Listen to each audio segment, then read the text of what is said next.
Je souhaiterais vous présenter les personnes qui se joindront à moi aujourd'hui pour cette conférence de presse. Je vais d'abord me présenter moi-même, Marcel de Graaf, député européen du Forum pour la démocratie. À mes côtés, Joachim Kues, également député européen de l'AfD. Willem Engel, non seulement diplômé en sciences pharmaceutiques, mais surtout un défenseur des droits de l'homme, qui travaille très dur sur les vaccins Corona et les dommages qu'ils nous causent. Et il met tout en œuvre pour que nous restions en sécurité. De mon autre côté, j'ai Vibeke Maniche et Max Schmeling. Ils sont tous les deux auteurs d'un article sur les différences entre les effets des lots de vaccins Corona. Nous appelons ça la dépendance par lot. Max est statisticien, Vibeke est médecin spécialisé, entre autres, dans les vaccins Corona. Je vais commencer, mesdames et messieurs. Le mois dernier, avec Joachim Kues et 6 autres collègues du Parlement européen, j'ai écrit une lettre à l'EMA, l'agence européenne chargée d'autoriser les médicaments sur le marché européen. Et dans cette lettre, nous demandons des éclaircissements sur les nombreux problèmes qui entourent l'arrivée des vaccins. Ces problèmes sont si graves que nous avons demandé à l'EMA de retirer l'autorisation de mise sur le marché. Ce mois-ci, nous avons reçu une réponse de l'EMA à notre lettre et cette réponse contient des faits choquants. Tout d'abord, l'EMA déclare explicitement qu'elle a uniquement et exclusivement autorisé les vaccins Corona sur le marché pour l'immunisation individuelle et absolument pas pour le contrôle de l'infection, et absolument pas pour la prévention ou la réduction de l'infection. Et c'est dévastateur pour les gouvernements qui se sont lancés à fond dans la campagne de vaccination en faisant passer le message que vous le faisiez pour les autres. Rien de tout cela n'est vrai. Non seulement l'EMA n'a pas du tout autorisé les vaccins à prévenir les infections, l'EMA va même plus loin en déclarant dans sa réponse, et je cite, que les rapports d'évaluation de l'EMA sur l'autorisation des vaccins soulignent le manque de données sur la contagiosité. En d'autres termes, les vaccins n'ont pas été conçus pour prévenir les infections. Et il n'y a certainement pas de données permettant d'affirmer que les vaccins aident à lutter contre les infections. En fait, l'EMA affirme que l'exposition répétée au virus augmente le risque d'infection même chez les personnes vaccinées. Les campagnes gouvernementales massives visant à vous faire vacciner pour protéger vos parents, vos voisins, les membres les plus faibles de la société, n'étaient pas seulement non autorisées, elles étaient totalement absurdes et ne reposaient pas sur des faits. Mais malheureusement, il y a pire. L'EMA dit que les vaccinations sont uniquement destinées à la protection de l'individu vacciné et qu'avant de vacciner l'individu, le patient, et je cite à nouveau l'EMA, toutes les informations relatives à la sécurité doivent être soigneusement prises en compte avant d'administrer ou de recommander une vaccination. Vous ne pouviez donc être vacciné qu'après qu'un médecin ait déterminé qu'il était prudent de le faire dans votre cas. Et comme pratiquement aucune personne de moins de 60 ans ne risquait de complications graves à cause du coronavirus, à quelques exceptions près, personne, mais personne de moins de 60 ans n'aurait dû être vacciné. Donc les salles de sport remplies de vaccinateurs étaient totalement contraires à l'usage pour lequel les vaccins étaient autorisés par l'EMA. Et il y a pire. Pour évaluer la sécurité des vaccins, il était essentiel pour l'EMA que les effets secondaires soient correctement enregistrés. Et l'EMA dit à ce sujet, « Nous nous attendons à de nombreux rapports d'effets secondaires survenant pendant ou peu après la vaccination. Cela signifie que les plaintes doivent être signalées précisément dans la période initiale de la vaccination. » Le gouvernement a soutenu sa politique selon laquelle ces plaintes ne devaient précisément pas être signalées dans les 14 jours suivant la vaccination, car le vaccin avait besoin de 10 à 14 jours pour devenir efficace. Toutes les plaintes déposées au cours de cette période ont été précisément attribuées au coronavirus. Il ne s'agit pas seulement d'une fraude, mais d'une mise en danger délibérée de vie humaine. Et je vous rappelle que nous sommes toujours aux prises avec une surmortalité massive supposée inexpliquée. En bref, cette information de l'EMA est dévastatrice pour la politique de vaccination poursuivie par Rutte et De Jong.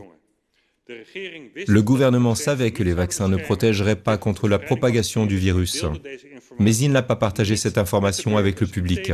Au contraire, il a imposé les vaccins à nos concitoyens par des mensonges, a dissimulé les effets secondaires et a ainsi mis en danger la santé de tous ceux qui ont reçu un tel vaccin. Les campagnes de vaccination doivent être arrêtées le plus rapidement possible, car elles ne sont tout simplement pas sûres et ne répondent pas aux exigences fixées par l'EMA. Et le gouvernement et tous les partis politiques qui le soutiennent doivent être tenus responsables de leurs mensonges et de leurs tromperies. Je vous remercie. Je donne maintenant la parole à Joachim Kuss.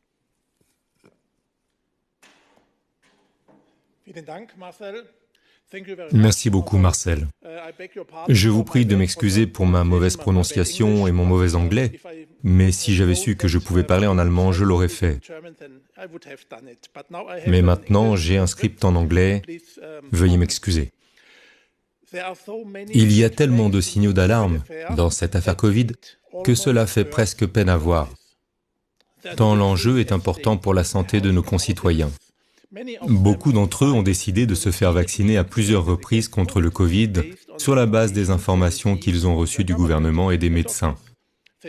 Ils ont affirmé qu'ils avaient fait un choix éclairé et qu'ils avaient donné leur consentement en toute connaissance de cause. Mais le consentement éclairé n'est possible que si les informations diffusées par les États membres et leurs autorités concernant ces vaccins sont exactes. Lorsque la désinformation est diffusée par les gouvernements de nos États membres, les médecins ne peuvent pas donner de bons conseils, et les gens ne peuvent pas faire un choix éclairé quant à leur volonté d'être vaccinés ou non. L'une des principales considérations des personnes qui décident de se faire vacciner ou non est la possibilité de risques et d'effets secondaires. L'EMA a mentionné dans sa lettre qu'elle s'attendait, je cite, à des cas d'affection survenus au moment de la vaccination ou peu de temps après celle-ci. Fin de citation.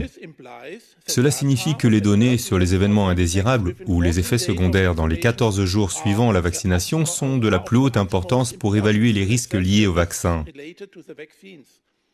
Toutefois, les responsables des États membres ont adopté la politique selon laquelle, s'il faut 10 à 14 jours pour que le vaccin produise des protéines de pointe, les effets indésirables survenant dans les 14 jours suivant la vaccination ne seront pas enregistrés comme étant liés à la vaccination. Statistiquement, ils ont considéré que la personne qui avait reçu le vaccin était non vaccinée au cours de ces 14 premiers jours. C'est un véritable non-sens. Les politiques gouvernementales et les campagnes médiatiques gouvernementales visant à promouvoir les vaccinations Covid ne tiennent donc pas compte des risques et des effets secondaires susceptibles de se produire au cours de ces 14 premiers jours. La plupart des réactions allergiques se produisent dans les 20 minutes à 2 heures qui suivent le contact avec l'allergène. Les effets secondaires des vaccins habituels que nos enfants reçoivent se produisent normalement dans un délai de 1 à 2 jours. Mais ils ont inventé cette histoire de 14 jours pour créer un faux sentiment de sécurité et réduire le nombre d'effets secondaires enregistrés.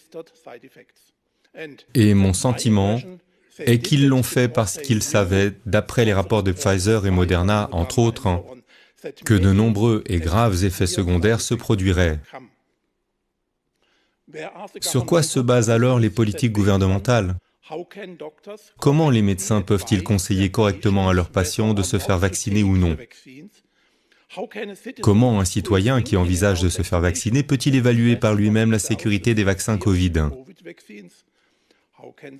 Comment peut-il y avoir un choix réellement éclairé et donc un consentement valable si cette information cruciale n'est pas partagée? Et pourquoi l'EMA n'est-elle pas intervenue? Comment peut-on maintenir une autorisation de mise sur le marché alors qu'il n'y a pas d'enregistrement précis des risques? Il a également été récemment révélé que l'Institut d'enregistrement des effets secondaires aux États-Unis, appelé VAERS, dispose d'une des plus grandes bases de données publiques et d'une autre base de données confidentielle qui n'est accessible qu'à certaines entreprises pharmaceutiques et à certains responsables. La base de données confidentielle contient des effets secondaires plus nombreux, plus graves et plus détaillés, et la base de données n'est pas accessible au public. C'est évidemment inédit et inacceptable. Par conséquent, le citoyen ordinaire qui n'a accès qu'à la base de données publique n'est pas correctement et pleinement informé des risques et ne peut donc pas se prononcer en toute connaissance de cause sur la vaccination. En Europe, nous disposons d'une base de données similaire appelée EudraVigilance. Existe-t-il une version confidentielle et une version publique? Induisent-ils également nos citoyens en erreur? Je ne connais pas les réponses, mais nous devons obtenir une réponse à cette question le plus rapidement possible. La santé de nos concitoyens est en jeu et les prochaines campagnes de rappel Covid ont déjà commencé. Je vous remercie de votre attention. Merci Joachim, et je voudrais donner la parole à Willem Engel. Je vous remercie. Nous sommes donc ici aujourd'hui pour vous informer, vous, le public et les représentants, au sujet des graves erreurs et des problèmes de sécurité liés aux injections d'ARNM.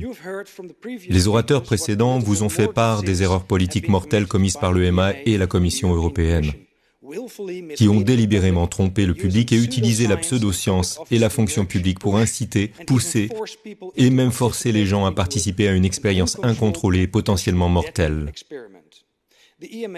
L'EMA a admis que les informations données au public n'étaient pas suffisantes pour obtenir un consentement éclairé.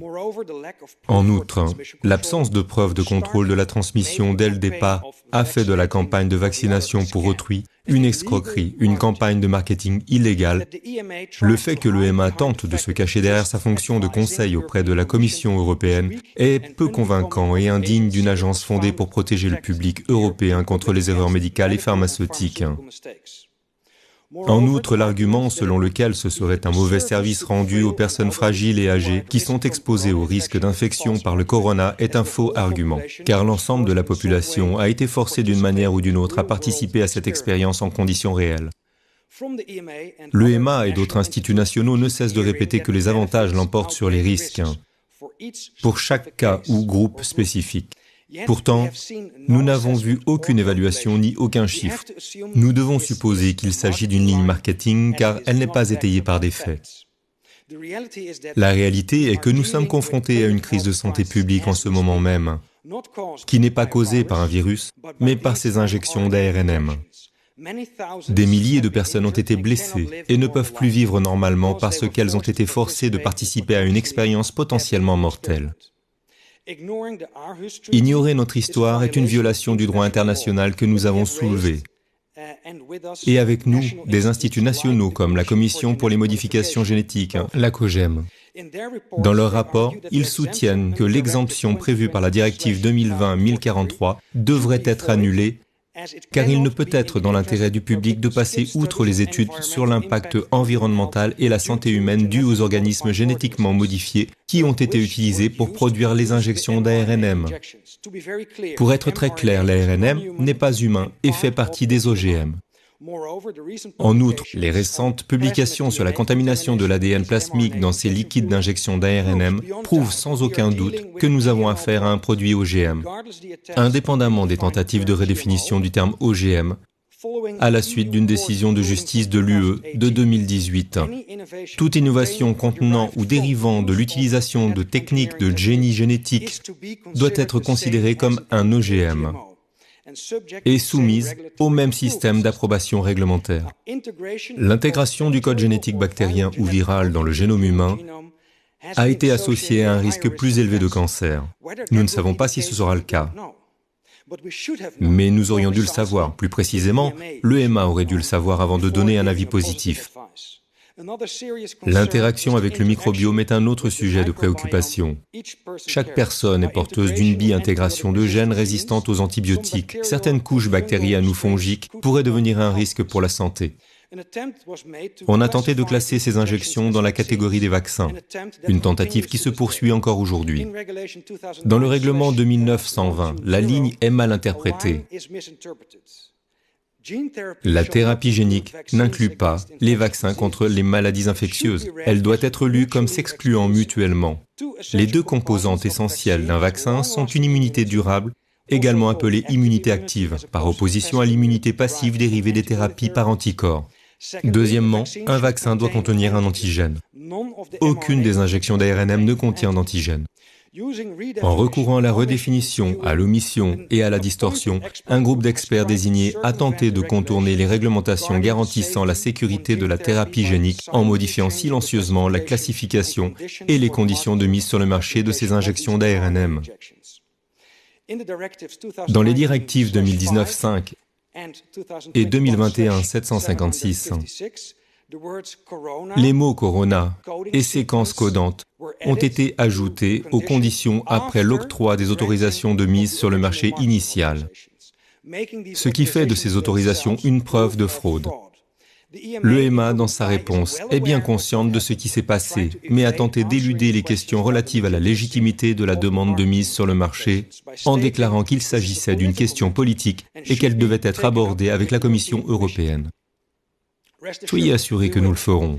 Nous ne nous arrêterons pas tant que toutes les injections d'ARNM n'auront pas été retirées du marché.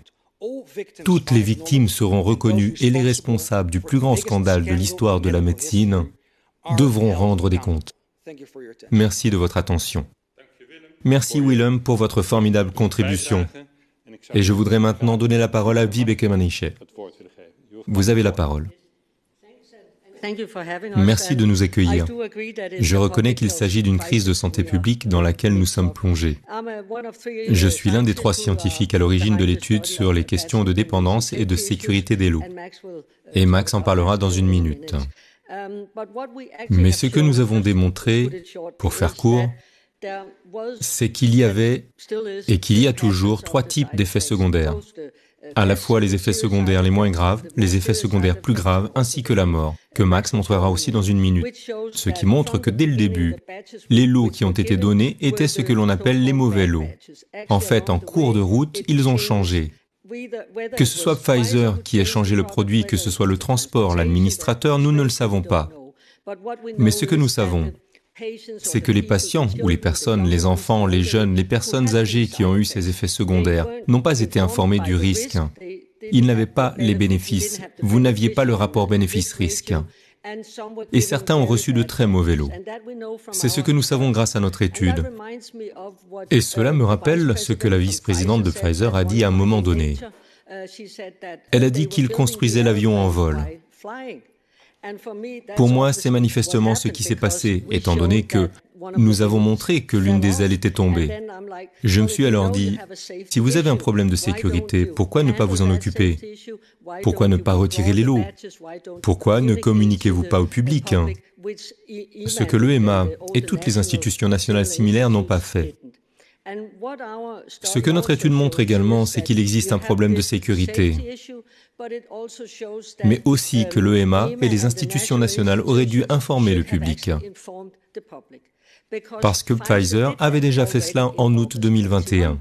Il a en effet informé l'EMA de l'existence d'un problème de sécurité. Ils ont informé l'EMA que certains lots, que nous appelons les lots bleus, présentaient beaucoup plus d'effets secondaires que d'autres lots. Nous venons de reproduire nos données en Suède, ce qui nous montre qu'il s'agit d'un problème européen. Ce n'est pas seulement une question danoise, c'est une question européenne. Nous le savons maintenant grâce à la Suède. Et je suis certain que si nous examinions les données du reste de l'Europe, nous constaterions exactement la même tendance. Et ce que nous constatons aujourd'hui, c'est que les effets secondaires à court terme ont été démontrés. Mais nous sommes très intéressés par l'étude des effets secondaires à long terme. Vous avez mentionné le cancer. Existe-t-il un lien entre certains cancers et les différents lots? Y aura-t-il une différence entre la mortalité, toutes causes confondues? Vous avez mentionné, Marcel, la surmortalité. Nous savons, d'après les données, que depuis le 21 mai, c'est comme si la surmortalité s'était littéralement manifestée dans tous les pays européens. Nous avons vu ces graphiques que nous avons faits nous-mêmes. où nous pouvons voir que la surmortalité est toujours présente. Dans certains endroits, elle diminue peut-être un peu, mais qu'il y a toujours une surmortalité et c'est très variable. Et cela me ramène à ce que j'aurais attendu en tant que citoyenne. Je ne suis pas politicienne, je suis juste médecin. J'aurais attendu de l'EMA qu'elle réagisse à ces données, avant même la publication des données en avril. J'aurais espéré qu'elle se rende compte du problème de sécurité, qu'elle voie cela dans la base de données et qu'elle interrompe certaines vaccinations, qu'elle retire au moins ces lots bleus et qu'elle informe la population, les jeunes, les personnes âgées et autres, que nous avons un problème. Pour en revenir à ce qu'a dit la vice-présidente de Pfizer, à savoir qu'il construisait l'avion en vol, je dois dire que l'aile est tombée. Merci. Merci Vibeke. Et maintenant, je voudrais donner la parole à Max Schmeling, qui est statisticien et qui a effectué tout le traitement des données. Max, vous avez la parole. Merci beaucoup. Je m'appelle Max Schmeling et je suis le statisticien à l'origine de cette étude pour laquelle Vibeke est le médecin, la compétence médicale à la base de cette étude. Comme vous pouvez le voir à l'écran, il s'agit du résultat, du principal résultat de notre étude.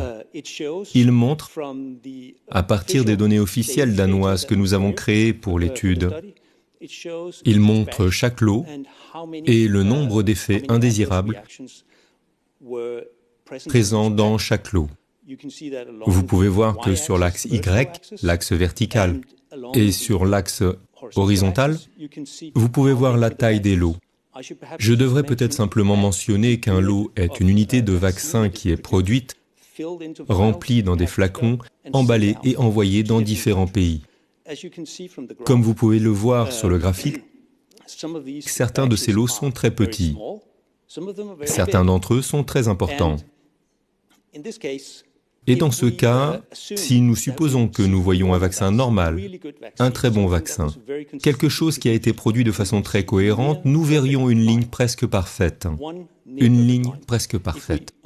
Si en revanche, nous produisions un vaccin vraiment très mauvais, le pire que nous puissions concevoir, nous ne verrions aucune ligne.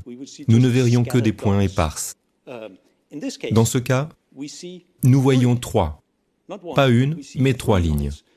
Et elles sont en fait presque parfaites.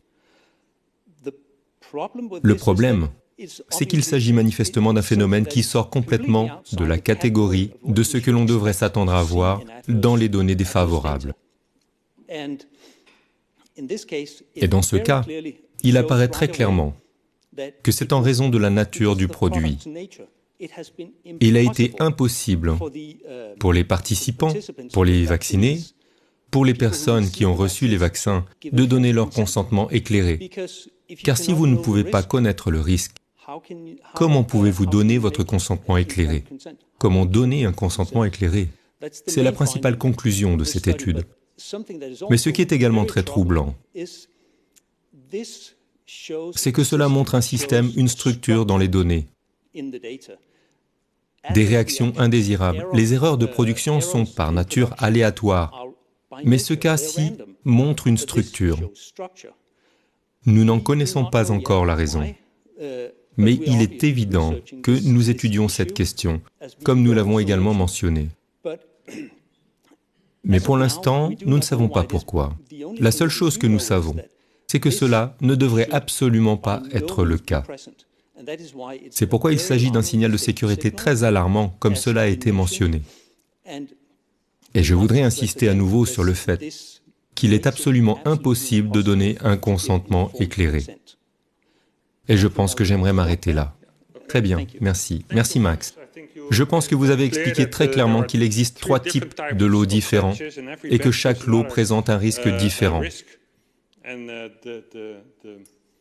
Et que le lot bleu présente le risque de mortalité le plus élevé. Et personne ne savait à l'avance quel lot il recevrait. Personne ne savait qu'il y avait une différence entre ces lots. Personne ne savait. Mais l'EMA reçoit des échantillons de chaque lot et peut les tester pour voir s'ils sont identiques ou non. Et c'est leur travail, car ils ont pour mission de nous protéger des erreurs commises par les industries pharmaceutiques. Et ils ne l'ont pas fait. C'est donc très inquiétant. Je vous remercie tous les deux d'avoir été clairs à ce sujet. Et c'est également un point que nous allons aborder dans une deuxième lettre à l'EMA. Soyez-en sûrs. Car la contamination par l'ADN des bactéries présentes dans les vaccins, ainsi que les éléments mentionnés par Joachim, à savoir, existe-t-il 2 bases de données et des effets indésirables? Comment se fait-il que l'EMA ne nous ait jamais prévenus? Et comment se fait-il qu'elle ait accepté que les gouvernements fassent campagne pour son utilisation hors AMM? Quelqu'un souhaite-t-il poser une question? Nous avons encore quelques minutes avant de terminer. Oui, je vous en prie. Tout d'abord, merci beaucoup pour votre contribution à cette conférence de presse. J'ai une question à poser. Dans la lettre d'assignation, l'un des arguments que vous avez avancé concernant la suspension des autorisations de mise sur le marché est que le résumé des caractéristiques du produit de Pfizer et de Moderna est désormais très complet et lisible. Or, une chose est très claire. J'ai vu à la page 4 du document, du résumé des caractéristiques du produit qui fait maintenant 574 pages, il est littéralement mentionné, je cite, que certains cas ont nécessité des soins intensifs et que des cas mortels ont été observés. Fin de citation. Et ma question est la suivante. Comment est-il possible que les autorisations de mise sur le marché n'aient pas été suspendues et retirées immédiatement par l'EMA?